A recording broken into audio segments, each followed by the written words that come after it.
Assalamualaikum warahmatullahi wabarakatuh. Perkenalkan, nama saya Fani Eva Siti Fatima dari kelas 3B reguler.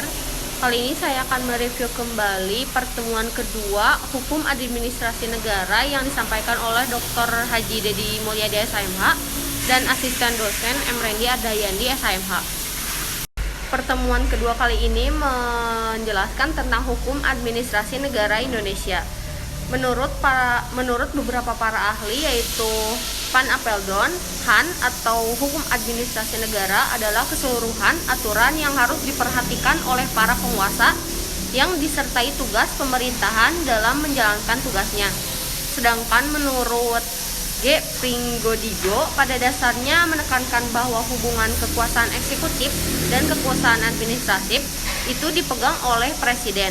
Maka pengertian hukum administrasi negara dalam arti luas terdiri atas 3 bagian, yaitu yang pertama, hukum tata pemerintahan adalah hukum yang pada hakikatnya merupakan pengaturan tata pelaksanaan pemerintahan atau pelaksanaan undang-undang yang telah menjadi kekuasaan lembaga eksekutif.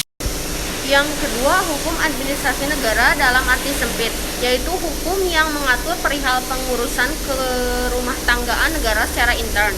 Dan yang ketiga adalah hukum tata usaha negara, yaitu hukum yang mengatur perihal persuratan dinas, kerahasiaan kedinasan dan jabatan, pendokumentasian, pelaporan dan pencatatan segenap aktivitas negara, serta peristiwa yang telah terjadi dalam pelaksanaan pemerintah seperti pemuatan berbagai peristiwa yang telah terjadi dalam pelaksanaan pemerintah, seperti pemuatan berbagai peristiwa hukum yang perlu diketahui umum. Kedudukan hukum administrasi dalam ilmu hukum, HAN termasuk dalam hukum publik karena HAN bertujuan untuk melindungi kepentingan umum yang merupakan kewajiban administrasi negara. Hukum administrasi negara era Eropa kontinental. Menurut William Constable, HAN adalah kumpulan peraturan yang mengatur tentang seluk-beluk atau hal ikhwal kehidupan lembaga eksekutif.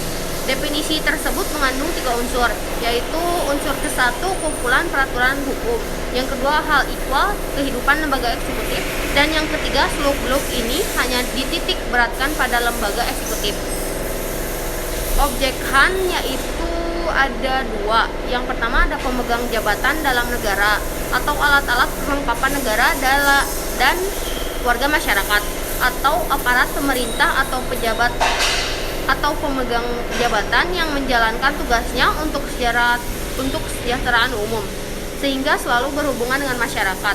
Sedangkan sumber-sumber hukum HAN yaitu yang pertama ada undang-undang, yang kedua ada praktek administrasi negara atau konvensi administrasi negara yang sebagai kebiasaan dalam praktek.